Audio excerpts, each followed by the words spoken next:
She was 18 and alone in the world.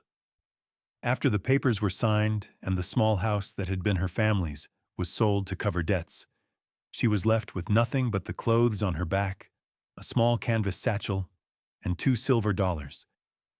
And with that money, she bought a ruined cabin on a forgotten spur of Whisperwind Ridge, a place the townsfolk claimed was cursed by sorrow. But what no one knew, what she was about to discover, was that sealed behind the cold stones of the hearth was a secret that would not just give her a home, but a history. It was a story of craft and kindness, a story that would change her life forever. If you find value in stories of resilience and quiet strength, consider following our channel for more tales of finding home in unexpected places. Ilara Vance was born in the autumn of 1872 in the small, hard-working valley town of Coulter's Creek, a place defined by the sharp scent of pine sawdust and the distant, rhythmic clang of the blacksmith's hammer. Her father, Thomas Vance, was a logger, a man whose hands were as broad and calloused as oak bark, yet gentle enough to mend a bird's wing. Her mother, Anya, had come from the old country with a satchel of seeds and a heart full of quiet patience, and she could make a garden bloom on the rockiest patch of soil. Ilara grew up in their small two-room house, a home filled with the smell of baking bread, drying herbs, and the linseed oil her father used on his tools. Her childhood was not one of wealth, but of deep, unspoken love, measured in the way her father would bring her a perfectly formed pine cone or the way her mother would braid wildflowers into her hair. The object she treasured most from that time was a simple thing, a small, smooth locket of polished river stone her mother had worn, holding not a picture, but a single, pressed forget-me-not. When Ilara was 9, the fever came through the valley like a silent winter wind, taking Anya first, and then Thomas a week later as he sat holding his wife's cold hand. Ilara was sent to live with her father's only remaining family, his sister Martha and her husband, Gerald. They were not unkind people, but they were practical to the point of hardness. Their lives were a ledger of expenses and obligations, and an orphan niece was a heavy entry on the debit side. It was in their house that Ilara learned the texture of loneliness, but it was also where she met Silas Blackwood. Silas was the town's carpenter and coffin maker, a widower who lived in a small workshop behind the lumber mill. He was a man of few words, with eyes the color of a winter sky, and hands that seemed to understand the secret language of wood. He saw in Ilara a stillness and an attention to detail that others missed. One afternoon, seeing her watching him work, he beckoned her over. He didn't speak, but simply handed her a small block of basswood and a well-worn whittling knife. The knife was a beautiful tool, its blade of dark Sheffield steel honed to a razor's edge, its handle of smooth, aged cherry wood worn to fit a hand perfectly. He showed her how to read the grain, how to make the long, clean cuts that peeled away the wood in fragrant curls. He taught her the difference between the tight grain of oak and the soft gyve of pine, the sturdiness of a mortise and tenon joint, the simple elegance of a dovetail. Under his tutelage, she learned to build a three-legged stool that didn't wobble, to fletch an arrow so it flew true, and to carve a small, perfect wren from a scrap of wood. Silas never offered praise, but he would look at her finished work, run a thumb over a smooth joint, and give a single, slow nod.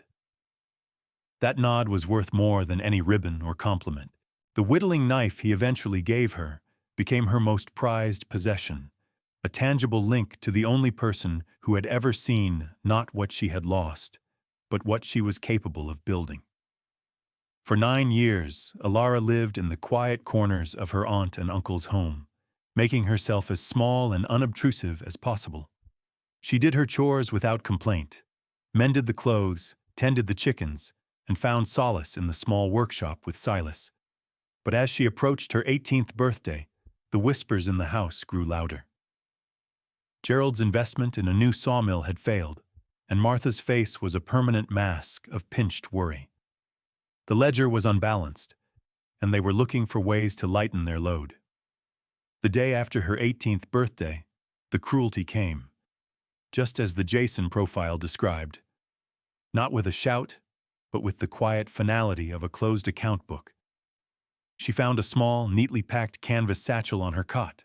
Inside were her few spare clothes, her mother's locket, and Silas's knife. On the kitchen table was a note in her aunt's precise, emotionless script. "You are of age now, Ilara. It is time for you to make your own way. We cannot provide for you any longer. This is for the best." Beside the note were $2 silver. She did not cry. She did not knock on their closed bedroom door to plead or argue. The transaction was complete. She picked up the satchel, walked out the front door, and did not look back. The air was cold, but it felt clean. She was alone, with $2 to her name and a set of skills nobody in town seemed to value. She was a line item that had just been erased.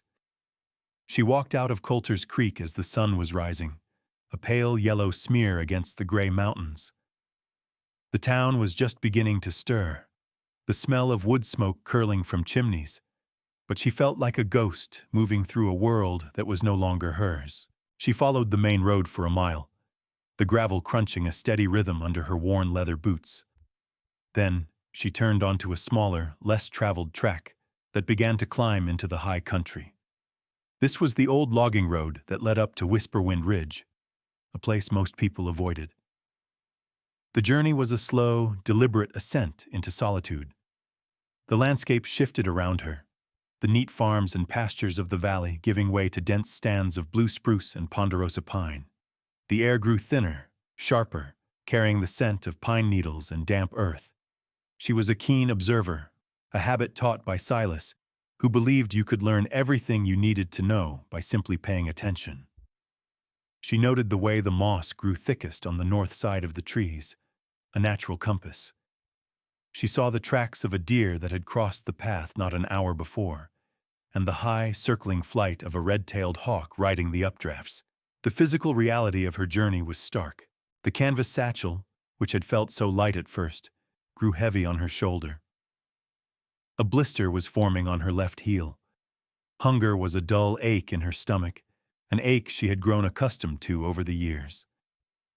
She stopped once by a fast-running creek, the water so cold it made her teeth ache, and cupped her hands to drink. She sat on a mossy boulder and took out the whittling knife Silas had given her. She ran her thumb over the smooth cherry wood handle, the familiar weight of it a small comfort in a vast and indifferent wilderness. She wasn't afraid. Fear was a luxury she couldn't afford. What she felt instead was a profound and hollow sense of being untethered, a boat cut loose from its mooring, drifting on an unknown sea. She walked for most of the day, the sun arcing across the sky, its light filtering down through the thick canopy of trees in shifting, dappled patterns. By late afternoon, the path grew steeper and rockier, and she emerged from the dense forest onto the open expanse of Whisperwind Ridge. The wind that gave the place its name was a constant, steady presence, whispering through the tall grasses and stunted, gnarled pines that clung to the rocky soil. And there, set back against a sheer granite cliff face, was the cabin. It was exactly as the town clerk had described it, a small, forgotten shape against the immense backdrop of the mountains, looking more like a part of the landscape than something built by human hands. It was a place of profound silence, broken only by the sound of the wind. She stood there for a long time, just looking at it. Her new life, her only option, her $2 home. The acquisition of the cabin was a transaction of quiet desperation, both hers and the town's. She had walked into the Coulter's Creek municipal office, a small, dusty room that smelled of old paper and stale tobacco, and stood before the clerk, a man named Mr. Abernathy with a green eyeshade and ink-stained fingers. He looked at her, a young woman with nothing but a satchel and a determined set to her jaw, and listened to her inquiry about abandoned properties. He sighed, pushed his spectacles up his nose, and pulled a large, leather-bound ledger from a shelf. He ran a finger down a list of foreclosures and tax-delinquent lots. "There's not much," he said, his voice flat. "A few worthless plots of alkali flat downriver. And there's the old row place up on Whisperwind Ridge." He looked at her over his glasses. "You don't want that one, girl. Been empty for 20 years. Roof's half gone, and folks say it's an unlucky spot. Anson Rowe built it, lived there with his wife. She died in childbirth, and he just wasted away up there. Found him in his chair one spring." He paused. "The town's owned it ever since. No one's ever been willing to pay the back taxes." He named a sum that was impossibly high. Ilara met his gaze. "I have $2, she said, her voice steady. Mr. Abernathy stared at her for a long moment. He saw not a beggar, but someone making a final, pragmatic offer. He looked at the ledger, at the long-overdue account of the Rowe property, an annoyance he had to deal with every year. He dipped his pen in the inkwell, scratched out the old numbers, and wrote, "Paid in full $2. He sanded the ink, tore out the deed, and pushed it across the counter. "It's yours," he said, without looking up. "The luck of it, good or bad, is your own business now." And so she stood before it, the deed in her pocket, the sole owner of this monument to sorrow and neglect. The cabin was small, no more than 16 feet by 20 feet, built of hand-hewn hemlock logs, now weathered to a silvery gray. The chinking between the logs, a mixture of mud and moss, had crumbled away in many places, leaving dark gaps that stared like empty eyes. The roof, made of cedar shakes, sagged in the middle, a clear sign of a broken ridgepole. A stone chimney, beautifully constructed from native granite, stood solid and true on the north wall, but a family of swallows had built their nest at its top. The single window on the front was missing most of its glass, the empty panes covered with a tattered piece of burlap. A low porch ran the width of the front, its floorboards rotted through in several spots. Yet, beneath the decay, Ilara saw what Silas had taught her to see: good bones. The foundation stones were massive and perfectly set. The hemlock logs, though weathered, were sound and free of rot. The joinery at the corners was a masterpiece of saddle notching, each log fitting into the next with a craftsman's precision. This was not a shack thrown together in a hurry. It was a home built with skill and love. She pushed open the heavy plank door, its iron hinges groaning in protest. The inside was a single room, filled with the smell of dust, damp, and the faint, lingering scent of a long-dead fire. A thick layer of dust and leaves covered everything. A simple table and 2 chairs stood in the center of the room, one chair overturned. A rope bed frame was pushed against one wall, its mattress ticking long since rotted away. But it was the hearth that drew her eye. It was made of massive, flat slabs of granite, fitted together so perfectly that you couldn't slip a knife blade between them. It was the work of a master stonemason, the heart of the home, cold now for 2 decades, waiting. For the first few weeks, Ilara's life was a cycle of pure survival and relentless labor. She slept on a bed of pine boughs on the floor, wrapped in a thin blanket she had in her satchel. Her first priority was making the cabin weathertight. Using Silas's knife and a small axe she found rusted but salvageable in a corner, she fashioned a crude mallet and wedges from oak branches.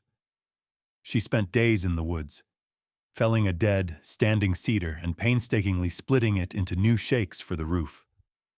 It was brutal, exhausting work, but with each swing of the mallet, she felt a flicker of ownership, of purpose. She patched the holes in the roof, one shake at a time, her hands raw and blistered.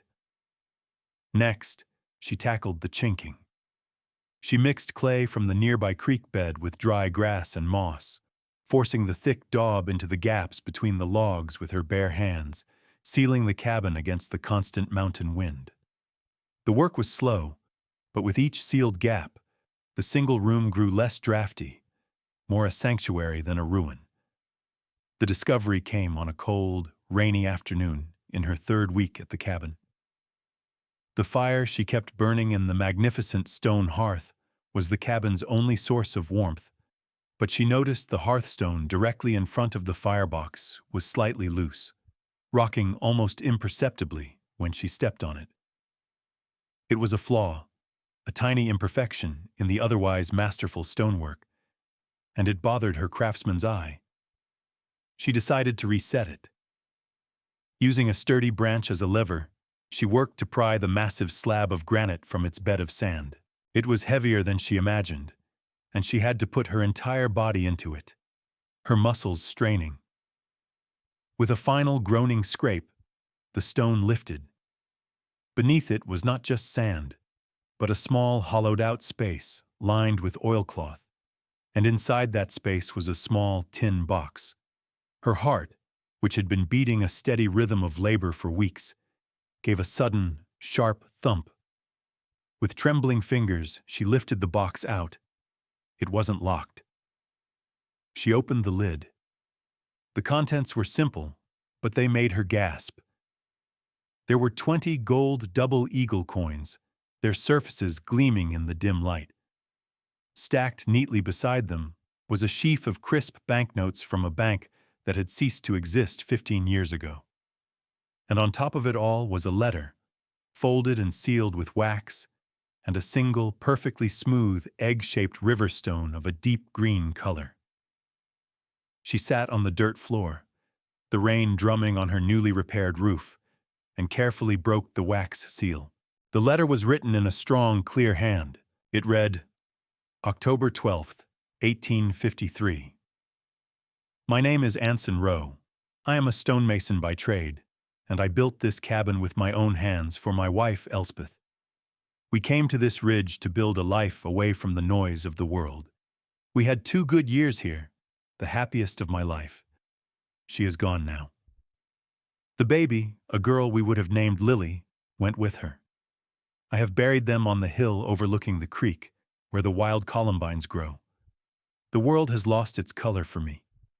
This box contains all our savings, the money we had set aside to buy a small flock of sheep and to build a proper cradle. I have no use for it now. I do not know how much longer I will remain. The winter is coming, both outside and in my heart, so I am leaving this here. To whoever finds this, I hope this money finds you when you are in need. I hope it helps you build something new, something that lasts. Life is a fragile thing, but a well-built wall can stand for 100 years. Build a good life for yourself. Be kind. That is all the payment I ask. The stone was Elspeth's favorite. She said it felt like holding a piece of the river's heart.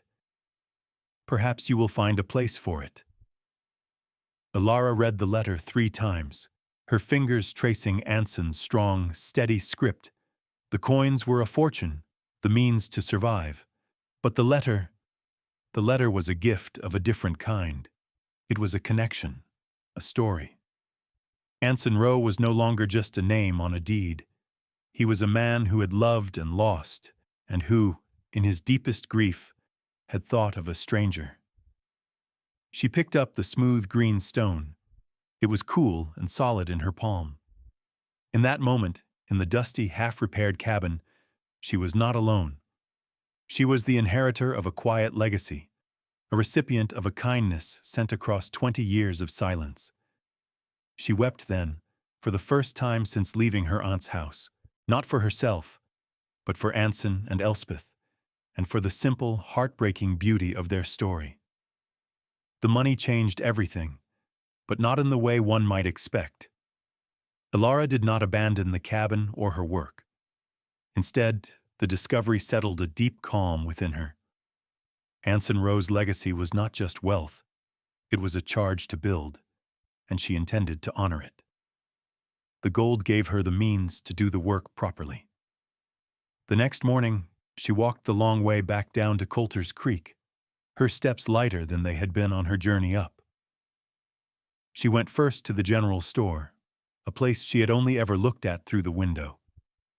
She bought sacks of flour, beans, and salt, a new cast-iron skillet, a warm wool blanket, and most importantly, a small crate of glass panes for the window. She then went to the blacksmith's shop, where she commissioned a new axe head and a set of pry bars. The blacksmith, a burly man named Jebediah Stone, looked at the pristine gold coin she offered, then at her calloused hands, and simply nodded, promising to have the tools ready by week's end. With proper tools and supplies, the rebuilding began in earnest.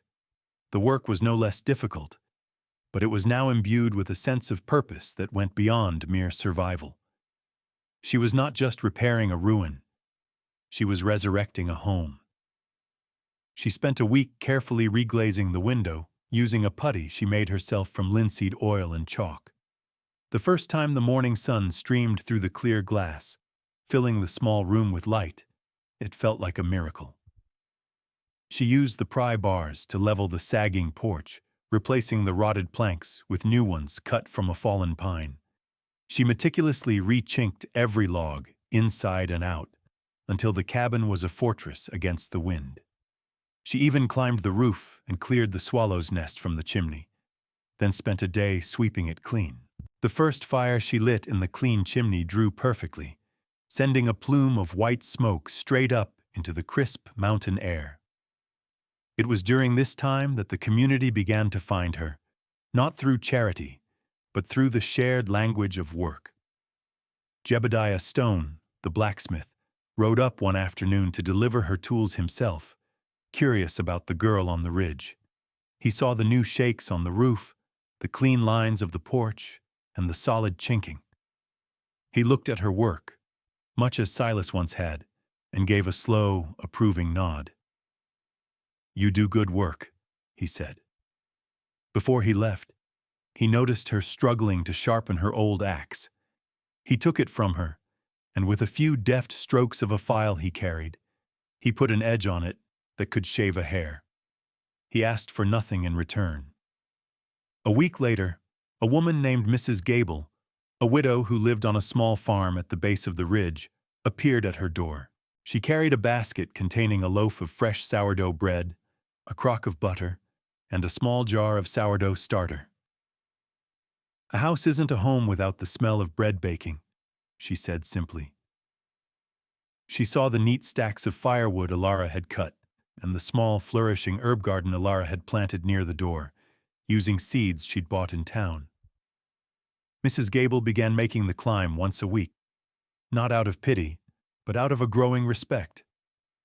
One afternoon, a young trapper named Finn, who worked the high country, passed by while Alara was trying to hoist a new mantelpiece, a single massive piece of fire-cured oak above the hearth. He stopped, and without a word, took the other end and helped her muscle it into place. When it was set, she offered him a cup of hot chicory coffee, and they sat on the porch, watching the sun set over the valley. He pointed out the best places to find chanterelle mushrooms after a rain, and she showed him a better way to tie a snare knot. Community was not built with words, but with shared effort and quiet, mutual respect. Slowly, imperceptibly, the cabin on Whisperwind Ridge transformed from a place of sorrow into a place of life. The curse was broken, not by any magic, but by the steady application of skill and persistence. Alara became a part of the landscape, a known quantity. People in Coulter's Creek no longer spoke of the cursed row place, but of Alara's cabin on the ridge. Her home became a landmark, a single point of warm, golden light visible from the valley floor after dusk, a sign that the lonely mountain was no longer empty. Her life settled into a rhythm dictated by the seasons. In the spring, she planted a larger garden, the soil rich and black beneath the pines. In the summer, she picked wild berries and fished for trout in the creek. In the autumn, she chopped and stacked wood, preparing for the long winter. The winters were harsh and isolating, with snow piling deep against her door. But she was never lonely. The cabin was warm and snug, the fire in Anson Rowe's hearth crackling cheerfully. She spent the long winter evenings by the firelight, carving. Using the skills Silas had taught her, she carved intricate figures from scraps of wood. Soaring hawks, patient deer, sleeping foxes. When spring came again, she would take a collection of her carvings down to the general store in town. The store owner, surprised by their quality and lifelike detail, offered to sell them for her. They sold quickly. The small income was more than enough for the few supplies she needed. She became known for her craft. People would come to her not with charity, but with purpose. Jebediah Stone traded a set of custom-made carving tools for a detailed carving of his prize-winning boar. Mrs. Gable traded a dozen laying hens for a set of carved songbirds to decorate her mantel. Finn brought her prime beaver pelts in exchange for a sturdy new set of snowshoes she wove from ash and rawhide. She was no longer an outsider, a charity case, or a forgotten orphan. She was a craftswoman, a part of the small, interwoven economy of the valley. She had a place. Her home, once a symbol of isolation, had become the center of her world, a quiet hub of skill and trade. She had, in the truest sense of the word, built a life for herself, nail by nail, log by log, cut by careful cut. One evening, in the heart of her second winter on the ridge, Ilara sat in a chair she had built herself, its back woven from strips of hickory bark. The fire in the hearth cast a warm, dancing light across the room, illuminating the smooth, planed floorboards and the neatly organized shelves. The air was filled with the scent of pine and stew and drying herbs. The wind howled outside, a familiar, lonely sound, but inside, all was calm and warm. Her gaze fell upon the new oak mantelpiece above the hearth. On one end sat the whittling knife Silas had given her, its cherry wood handle gleaming. On the other end sat Anson Rowe's smooth green riverstone. Two objects from two men she had never truly known in the same way the world demands, yet who had shaped her life more profoundly than anyone. Silas had given her the skill, the knowledge of how to shape the world with her own two hands. He had taught her that value was not something you were given, but something you created through patient, honest work. Anson, a stranger connected to her only by a shared piece of land and a profound act of hope, had given her the means. He had left a gift not of charity, but of faith. Faith that someone would come after him who needed a new beginning. Someone who would see the good bones beneath the ruin. She thought of her aunt and uncle, not with bitterness, but with a distant, quiet understanding. Theirs was a world of ledgers and bottom lines, a world where a person could be a liability. Their cold, practical cruelty had been the catalyst, the harsh push that had sent her out into the world with nothing. And in having nothing, she had been forced to find everything. She had found a home not by buying one ready-made, but by taking a forgotten, broken thing and pouring her own strength and spirit into it. She had found a community not by asking for help, but by proving her competence. She had found a family not of blood, but of shared respect and quiet kindness. A family that included a long-dead stonemason and a taciturn carpenter. Ilara Vance was 19 years old, and she was home. She had $2 to her name when she arrived on this mountain, and she spent it on a pile of rotting logs and a story of sorrow. It was the best $2 she had ever spent. The story of Ilara Vance is a reminder that what others discard can sometimes hold the greatest value, and that a home is not just a structure, but a testament to the work and heart we pour into it. If her journey resonated with you, please consider sharing this story with someone who appreciates tales of quiet strength and resilience. We all have abandoned cabins in our lives, projects, relationships, or parts of ourselves we've neglected. What is one forgotten thing in your life that, with a little care and attention, you could rebuild into something beautiful?